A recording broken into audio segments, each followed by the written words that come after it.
life.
All right, welcome everyone. It's episode number 59 for Stories That Impact. Today I have my lovely guest, a video coach, my video coach trainer, Yana Martens. Hi Yana, how are you doing?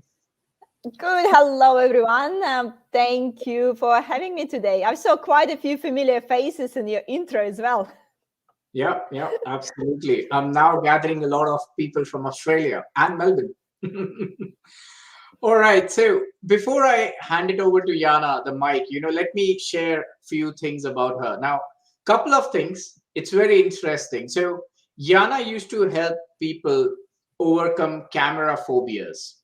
Somebody who's scared to come on the camera.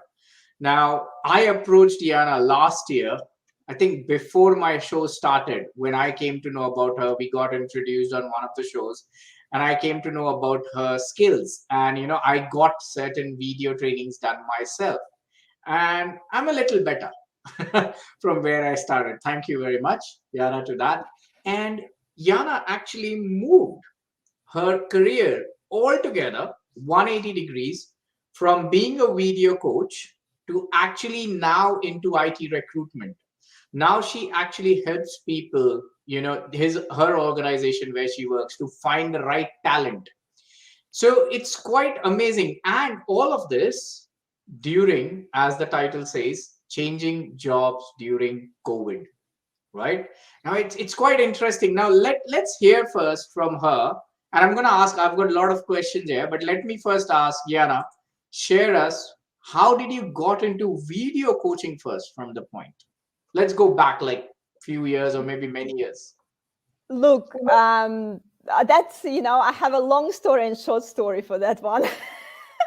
Maybe I should go with the short story for this one because the whole show might take a whole hour to explain how do I get the video coaching. So, but I'll give you a short story. Yeah. Basically, the short story is I was doing quite a bit of modeling. I was really enjoying doing modeling. I was enjoying, being in front of the camera myself. I've been doing quite a bit of this, and at some point I decided, like, look, I want to do something else with this. Like, I want to kind of transition into this some sort of business instead of just kind of rely on some agency to book me for something or anything like that. And originally I started workshops for aspiring models and people who want to be in front of the camera. But then as soon as I started that, a lot of photographers started contacting me saying like, Yana, we saw you running those workshops. We would like, to participate. Maybe we can take some pictures or blah, blah, blah, or help you out. And I'm like, okay, so it looks like there is a market for it. So I start running workshops for photographers instead of running workshops for models, and help photographers to communicate better with their subjects and getting best out of the people than they photographing them. So basically I was teaching communication at the end of the day. And I was doing that. A lot of people start telling me like, Yana, you should start taking pictures because you're so good at posing people. It makes sense for you to start taking pictures yourself. And that's what I did. I started doing a bit of photography. So that's all kind of went to video as well. And I started working more and more with like business people, kind of drifted away from like creative people more to the business world.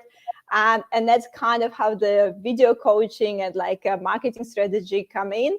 And it's all like get together to this video coaching ideas. And basically a lot of this was around LinkedIn and creating video strategy for LinkedIn. Wow. Wow. And just for everyone information, Yana still has her own talk show, and her talk show is going on for quite some time. Yana, could you share some light on that? What was your talk show and what is it what is it these days? Yeah, so that one kind of been adapting, and evolving as I evolving with my career as well. Originally, it was more about, again, video marketing and LinkedIn and personal branding. Now it's kind of the personal branding component is still there, but it's more about IT career, particularly in Australia, where I invite some experts from my network, and we talk about all the things like a job search, career change, and specifics of IT career in Australia as well. Wow, excellent. And help my viewers understand, when you say personal branding and when LinkedIn comes in, and I know these are a little off questions, but, a lot of viewers, at least, in a lot of communities that I've been, they don't understand the value of personal branding. First of all, they don't know what personal branding is. And then they do not know what exactly that means on LinkedIn. Could you share some highlights there? Yes, I guess personal branding, yes, it's a massive topic, but at the end of the day, it's kind of like who you are, or how do you want to be perceived? So what do you want to be known for? That's what's personal branding for me. So it kind of like, especially then we come talking about LinkedIn. So ideally, you want to be quite specific. If you're talking about, social media, personal branding in real life is quite broad, because when you're going to a network event and how you present yourself on a network event, it's a personal branding as well. It's everything about you, like how you treat people, how you how you smile, what you're wearing, like it's all like, kind of combined into this personal branding. But when we talk about, personal branding on LinkedIn, it's more, I guess, about like, what you do want to be known for, and you create all your like LinkedIn and all your content and everything around this kind of topic, the core topic, and that's where this personal branding idea comes in. Interesting. Thank you very much, because most of the time people do not understand that personal branding, like you said, it's all about you, how you want to.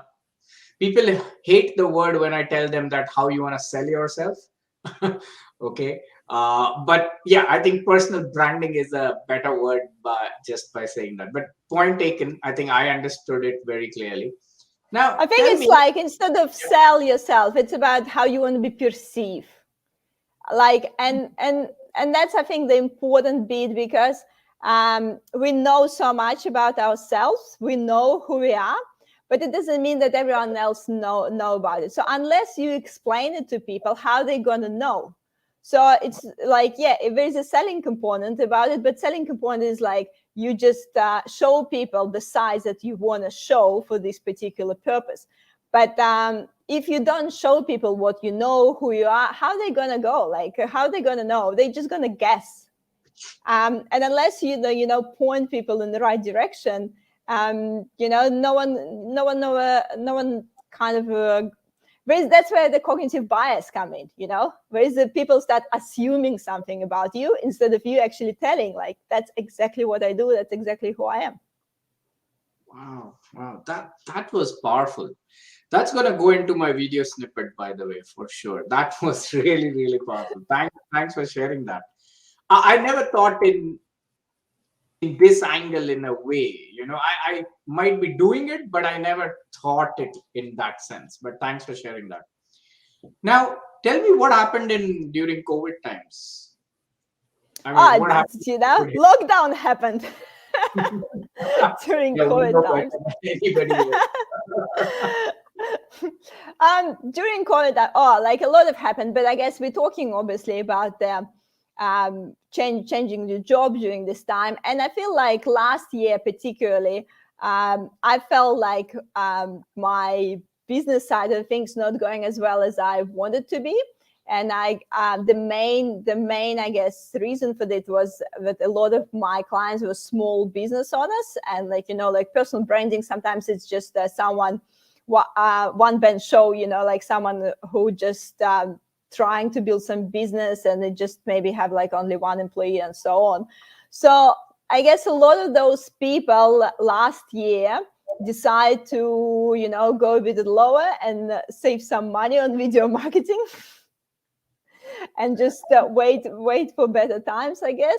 So even if sometimes I feel like you don't want to get some the crisis go to waste, I felt like I couldn't really particularly navigate my business last year in the in the right direction.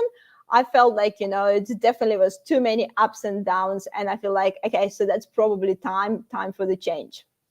So you were impacted. I mean, a lot of people were impacted, and of course your business, because of the small business owners moving down, I mean, either going to cheap products or services, maybe I can say that, and you were impacted as well. But now, how did you manage yourself during that time? Like, because I just wanted to understand your mental state of mind that time, because it's very challenging, going through certain things, and not, it's not your day-to-day thing now. Money has stopped coming in. If you don't mind, could you share what exactly was going on in your head? Oh, look, it's been quite interesting. I think I was a bit stressed, but I think when I was stressed, I didn't realize that I was. So you kind of, you just keep going with, what you're doing. And what I've done, like, I also I always had a part-time job, so it wasn't like a complete collapse for me in terms of like I still had some sort of income coming in. So it wasn't like massive impact on my life. So I still have some sort of money coming in. But the thing is, in the beginning, I started like popping up content like crazy. So I was doing like video every day. I was streaming every day. I was just like, okay, so like it's a big change, something happening. I'll just need to like push. And if I'll push hard enough, something will pop up. That was my first reaction. Then when I was stream for like 50 days in a row, I feel completely like overstreamed, and I'm like, okay, so maybe that's not the right strategy. Maybe it was just I was doing it just because I feel like I have to do something, because there's so much uncertainty, like I needed to react quickly and so on. And was my original reaction. And then I kind of start doing a step back, and I start thinking and actually coming up with a strategy instead of just pushing some sort of content and doing something just for the sake of doing it. And that, I guess, was kind of a big change. Yeah, I remember this because one of your content, I mean, I was one of the person who used to absorb that lot of content as well, in those initial days. And I still remember every day when I get up, because I was in India, and every day when I get up, I know that I'll have to see something that you might have posted.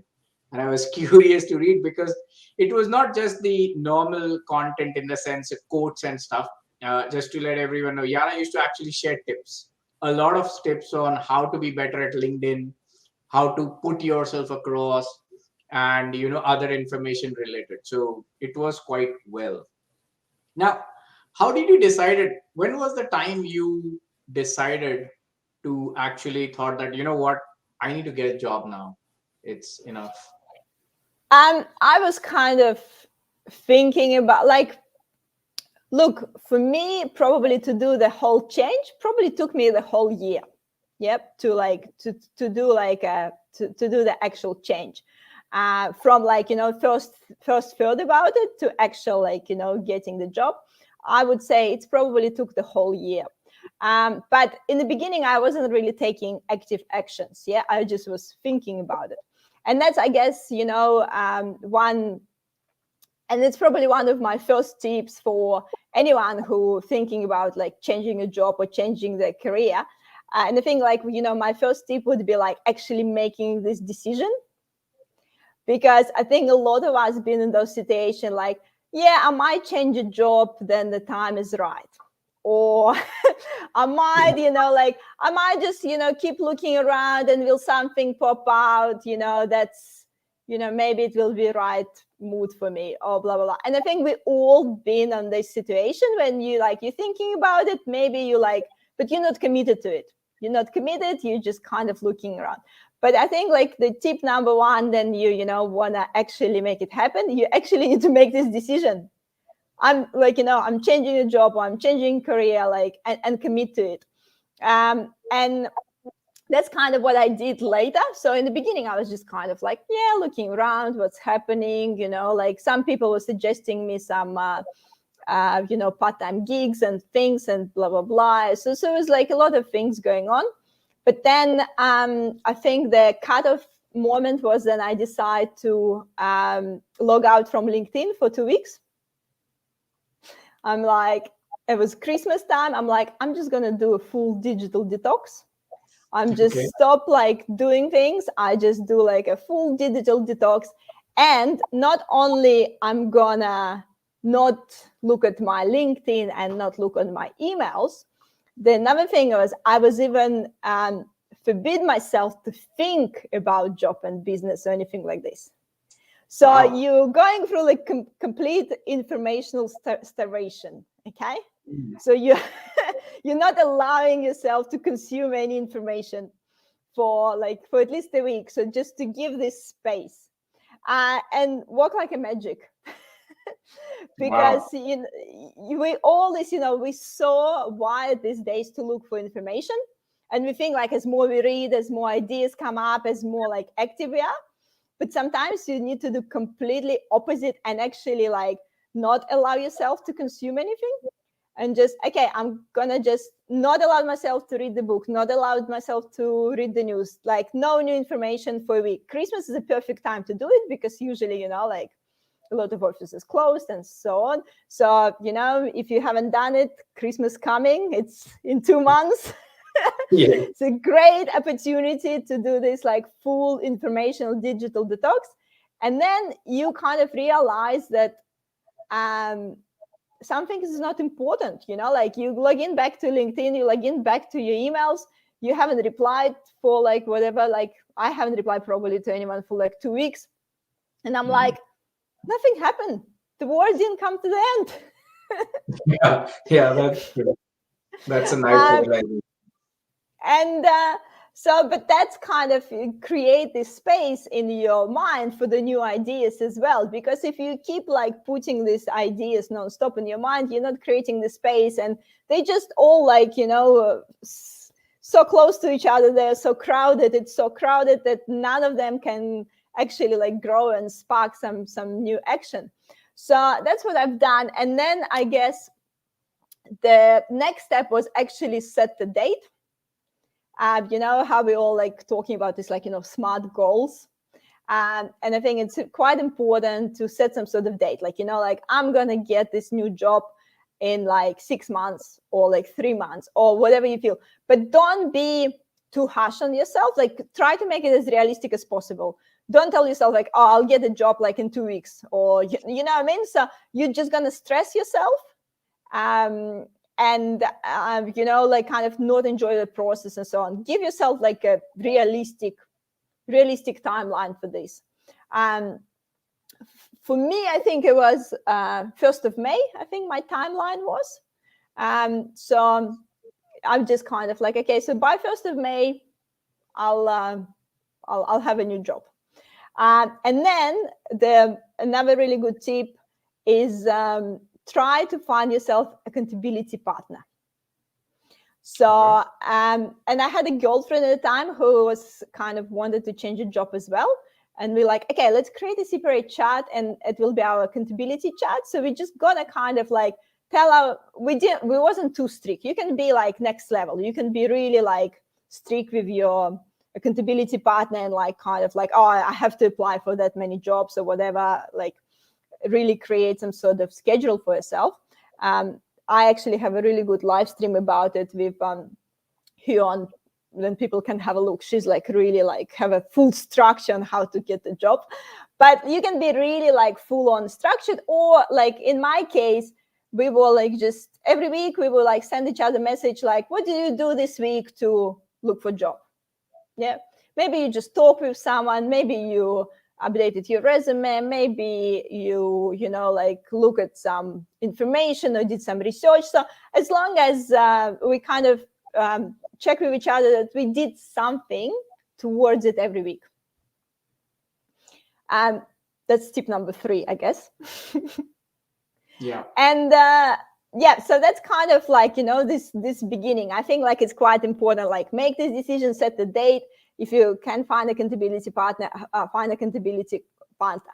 And then next step, obviously, it's decide which career to choose.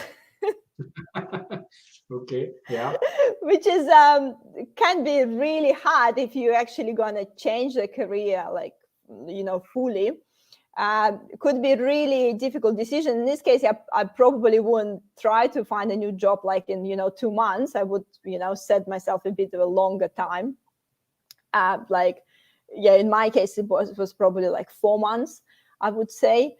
And then, yeah, start like brainstorming ideas, like, you know, what skills do you have? What qualification you have? What are you good at? What's your strengths? What are your weaknesses? Like, kind of like, there is millions of those exercises you can do. And like, you know, what your passions, and like kind of keep writing these things down, because I guess it's finding this sweet spot where you love doing something, but you also have skills doing this as well. So, you know, we often hear this, you know, just follow your passion. And as much as, you know, I want to tell everyone, I'll just follow your passion. You know, if your passion suddenly become accounting, I don't know, accounting, but you can't even like multiply 7 by 6, maybe it's not the right passion. Yeah. Look, like, I think it's about like finding this happy medium, because if you're not setting your career, like, you know, not using your strengths in your career, you need to work so much harder, like 10 times higher, with someone who already have a talent for it. So, you know, look for your talent as well. So like find this sweet spot where your talent and passion coincide, because like, you know, I think too many people thinking that, like, you know, working too hard and keep hustling and pushing, it actually will get you somewhere. Yes, there is some stories that it will, but why would you do it with yourself, where you can just kind of tweak the strategy, find something that you're good at already, and like build on those? And I think this is a tricky part. And I think a lot of people get confused what their strong skills are. One of really good exercise, I don't remember who shared with me, but I think it's great. You just go to the like a few close friends and ask them, like, what is my 3 strengths? What do you think, like 3 things I'm good at? And just ask them this question and see what they say. Because again, like we know so much information about ourselves, we're boiling in our own brain every time. It's so hard sometimes just to look at ourselves from another side. And you know, when we're good in something, we take it for granted as well. True. And we're not noticing it. So it's a really good exercise, you know, like go to like a few people, you know, preferably some colleagues or someone, you know, in the work environment, and ask them, like, you know, what's my 3 strengths? Like, how you describe me in 3 words? What do you think, like, you know, I'm really good at? So that's something that can really help you, like, go, you know, a little bit on track. That's kind of, you know, a bit, can be sometimes subjective, but also there's a lot of tests out there, you know, like what's the strength analysis. There's a lot of different strengths tests, and also just the simple, you know, analytical, like, are you analytical or more like a different personality test. Like there is so many different tests you can do as well that can help you kind of get a bit of idea as well. Yeah. Wow. That's a lot of information that you've shared. But it's actually very important. So you have to first think that, start thinking or take a decision in your head that you're going to move on. Pick up a date which is not too strict on you and which is not too lazy. Find a accountability partner, right? Get to your team members, colleagues. Better if you have colleagues to know what your strengths are.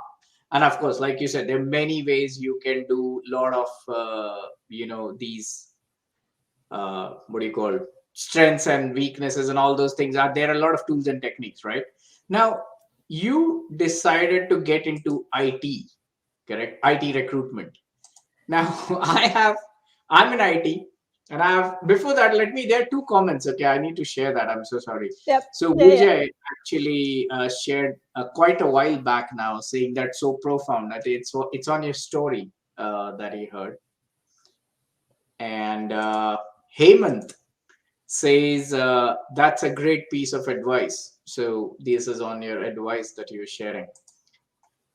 So now, like I said, I'm in IT, and a lot of IT folks have, it's like a blessing for them that I have recruiter here on the show. So I'm sure they might be very curious to know that, how do recruiters, or what is that thing that you look into when it comes to recruitment? When it comes to being recruiter, or being not you being recruited, when you are looking for a candidate to recruit. When I'm looking to recruit. Yeah. Look, as you know, I've just joined this career as well, so it's a lot of things is new for me as well. But look, the one thing we noticed this year from IT recruitment, there is definitely a great candidate-driven market at the moment. So there is definitely a lack of candidates for some jobs than lack of jobs. So obviously, for junior position, maybe it's not the case, but for a lot of specific positions, it's definitely the case, because we didn't have any immigration coming to Australia for 2 years, and also there's so many companies improving the tech. And even we take company like e-commerce, just went through the roof. So many companies doing so many technical adjustment and so on. So it's actually surprisingly so many positions in the market. But again, it really depends, I guess, what area you're in. But I guess I'll share a little bit about my story, how I found my job recently, and I kind of can reflect a little bit on how sometimes it works in IT industry as well. But to be honest, when I got my job, I didn't send the resume even once. So when I actually made the decision that I'm moving to, and brainstorm some ideas, everything I've started doing is just start talking to people. And I had a simple goal that every week I'm going to talk with at least 3 people. That was my simple accountability to myself. And I start talking about people who already in the positions that I'm thinking to explore. So at the time, in the beginning, I was talking with HR people because I was considering HR as well as the recruitment. I was considering learning and development. So I was considering quite a few different positions when I was choosing the right move. And it's incredible. If you haven't been in a particular job and you kind of moving to something new, it's incredible how much information you can get just from people who already in those positions, and asking them questions about what do you enjoy about your job, what you don't enjoy about your job, what's what you would change, or did you enjoy working in this company or in this company, why, and so on and so on. So I got so much information from those chats. And then obviously then I start kind of deciding in which direction I start moving. I start talking, people in recruitment. And then other people, introduced me to other people and so on and so on. And that's how I pretty much got my job. And I had a zero experience in recruitment before, but I do have a degree in psychology and diploma in HR, which is kind of related to it. So I did have some sort of, basics to move into this industry. But coming back to the tips, when you're looking for the job, I still believe, that talking to people, it's one of the best strategies. So, talk with people from the companies you want to join. Like, you love some company. Why don't you connect with people who already work in this company and ask them, I don't know, what's popular now? Canva? Like, I don't know, connect with software engineers from Canva and how, do you like working there? Like, what's the culture like? And, if you're already talking with these people, how many jobs get filled internally, or filled through through connections? So many times, especially for a smaller company, then they have a role. The first thing they do, they just ask all their team members, do you know someone who can join us? It's the first thing everyone does. It's even before to post it anywhere, and it's even before to get to recruiters. So what a lot of people don't understand, I guess the company go to recruiters when they can't find people. So why recruiters struggling so much sometimes? And it feels like, recruiters can be pushing stuff, because recruiters usually stuck with the jobs that had to fill. Especially in IT industry. So basically, again, networking, your best beat. And then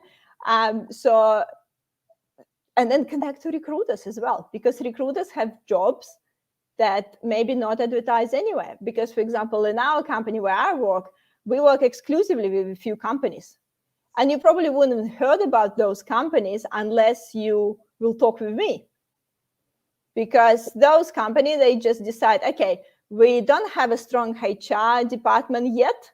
We're still on a big scale. We're trying to scale up. We want to hire 10 engineers in the next 1 year. It's a big task. We don't have resources to do it in-house. We'll just give it to a recruitment company who will not only find the people for us, but maybe help us with the, some HR functions as well. So, and that's how you can get to some jobs that will never get advertised as well. So, and connecting with recruiters is not that hard, because recruiters are always happy to talk because it's our job. So, so if you're in IT industry, definitely, I would definitely recommend talking to recruiters, and just even, there's a lot of obviously recruiters who've been in the industry for a long time, picking their brain too. You can, if you talk with the recruiter who've been 10 years in the industry, you will know some market trends, what's happening, in the market. They will know so many insights about the industry as well, that you can just basically ask the questions. True. Wow, that's very interesting, because a lot of people might not know that, there are a lot of jobs that, like you said, some organization wants to hire it, and rather than putting it out themselves, they'll give it to somebody and then it goes out. Now, tell me one thing, and I'm just curious, there are a lot of people like me, senior managers or budding up managers and so on in IT. Now, and of course, there are a lot of technical guys as well, right? Now, I'm just curious myself that how much importance would you weigh on their technical skills versus their communication skills? It's really depends of the hiring company, but 80% of the time it's still communication skills. I feel like majority of companies, especially if they're smaller, they really value these communication skills and also eager to learn. And I guess so it's again I don't have any statistic on it or anything. I'm just talking about what I've seen so far. I think also, if you're talking with recruiter and you're really kind of passionate about something, you have a specific skill, you want to be in a particular industry, as more specific you can describe to recruiter what sort of role you have, as easy you make recruiters' life as well. So, like often you ask people, like, do you prefer to work for a bigger company or smaller? Like, do you prefer a particular industry, or like, and people kind of, I don't care, I just want to work with Kubernetes. And and then like all on a greenfield project with Kubernetes, that's all I want. Yeah. So yeah, that's great. Like I'm not saying it's wrong. Yeah. So there's like plenty of position like this. But then like someone would say like, I don't know, I really want to work for some, I don't know, mental health company that, changing people's lives. And I want to kind of work on these sort of tools, but tools not important. Then there is some companies, like a smaller companies, they will have chat with you anyway. Doesn't matter if they have position open or not. Because, because if they see like, your idea, like you're inspired about something, you want to make a change, you like want to be particularly in this field, you have some sort of skills to bring, some knowledge to bring, they will have a chat with you. Like especially like scale ups and smaller companies, they will definitely will. So it's probably not the case with like, I don't know, banks or so far, because they have a kind of strict budget, they have particular amount of positions opening and so on. But that's not the case with the smaller companies. Wow, that's really interesting. I personally always feel that yes, communication plays a vital role, and I'm not saying that technology doesn't, but the whole point is how do you explain that technology to somebody, which makes their life easier, right? So you got to communicate that. So, and I'm glad that you said the same, because sometimes people think that I'm just talking rubbish. Look, there will be some positions. Obviously, if you can't pass the coding challenge, you can't pass the coding challenge. There's no doubt about it. Like some company will have a really specific criteria. If you can't code in this language, you just can't code in this language, and they don't want you to learn like fully from scratch. They want someone who already can, do the particular task. But it's really depends, and it's obviously really depends of the like are you junior like me, the senior as well on the level. Obviously, as more junior you are, I think as more communication skills will be matter, because like you're still in the beginning of career, you're still learning. So you need to show this like eager to learn. You need to show like a few personal project, kind of the expressive direction you want to move. And it definitely will be more important. Well, like I guess for more senior roles, of course, they might need, you to be able to solve a particular problem, and you need to already learn like particular tools. And I think with the senior role, the communication goes by default, but this person would know how to do that. So yeah. All right. Wow. And time always flies on my show. So I think we're almost coming to an end now. Before I ask you to share some last tips with my viewers, your guests here, but I want to ask you one last question. All right, and this is a common question that I ask all my guests: is that do you think that sharing stories can create an impact? Ooh, here we go. Obviously, like we share a few stories right now. Hopefully, we make some sort of impact with it. But yes, definitely. Like that's how we learn. So I personally, probably because I'm really analytical person, I really like the blend of like stories and facts. I really like that it's like it's like a story and then some data at the end. So that's my ideal story, I think. But it's the easiest way to remember something, to learn something, and actually, to make someone to want to make a change. Because we can talk about, I don't know, we can talk about, someone can say like, I want to change a career, I want to change a career. They can say it for years, but unless they emotionally involved, they're not going to do this like a first step and actually make the decision and set the date. So I think that's where like, the stories come to the play. They're like, give this like last kick in the butt for someone who already like gathered all the data and have all the facts. And now they just need this emotional charge to go and do it. True. No, absolutely. Now, in this case as well, yes, I'm a big fan of data as well. And like you said, it's always story followed by data makes more sense and stuff. But like in this case, someone who's been thinking and I put across and they look at my show and they say, oh, boom, Yana did it. And they hear it with some tips, with some help and the whole journey. And like you said, the emotion and all. And, they're like, all right, now I can do that. She went through it. My journey is almost similar, maybe in a different country, maybe in a different whatever. But at least they'll have something with them to back it up, right? Other than having bars and pie charts. So, oh, fantastic. So with that, we are at the end of the show. I'm going to give Yana the mic at the end to share her tips or her last words she want to share with you guys. But before that, please connect with Yana. Go to her site. It's there. I've mentioned it in all the 3 platforms. That's Facebook, YouTube, and LinkedIn. Connect. Go there.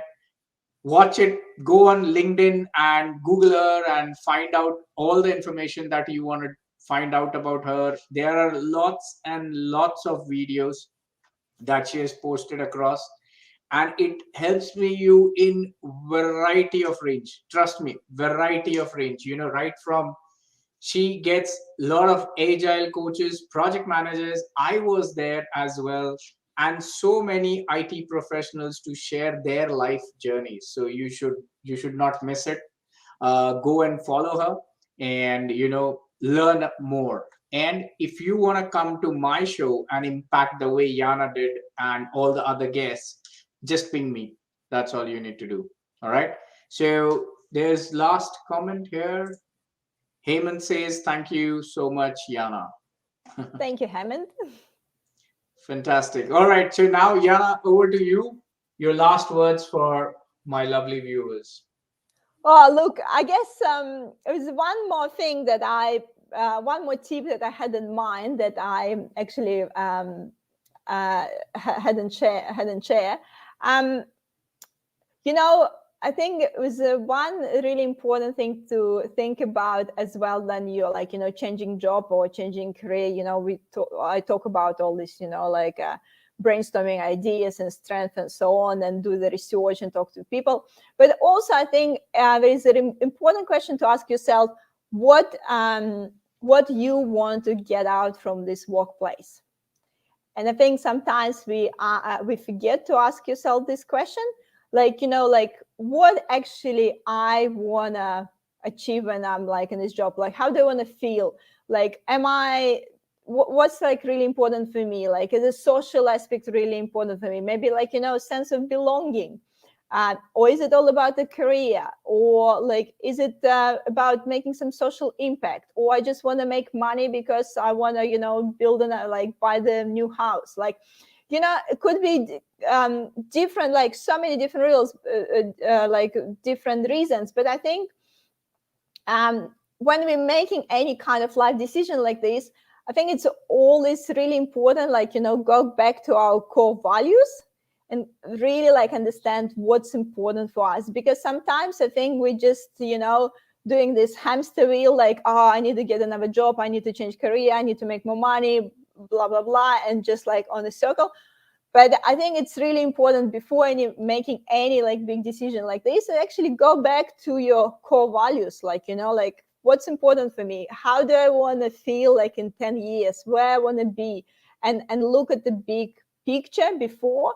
And as I said, like, like kind of like what this new job, what this new career bring to my life. What do I like? What do I want to enjoy? What do I want to get out of my new workplace?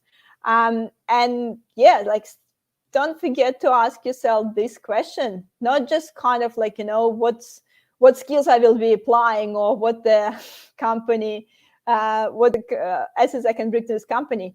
Yeah, reverse the question to yourself, and I guess try to feel like it's you who changing the job.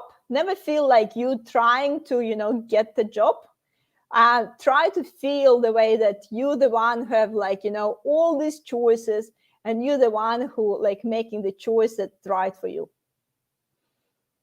There you go. Awesome. That's really interesting. Yeah, don't be in the rat race, or don't be the, what was that animal that goes in the circle? Hamster wheel. Yeah, don't be a hamster in the wheel. Fantastic, fantastic. With that, I'm not going to repeat what she said, because I'll leave it on to that. And with that, thank you very much. Thank you, Yana, once again. And hopefully next 4 days, we will have some lockdown opening up. So we plan to meet someday again. Yes. And to all the people in Melbourne, have a lovely rest of the evening. And to all the people in the rest of the world, wherever you are, have a lovely rest of your day. Until then, take care. God bless. Bye-bye. Thank you, everyone. And thank you, Amit, for having me. Yep. Thank you very much.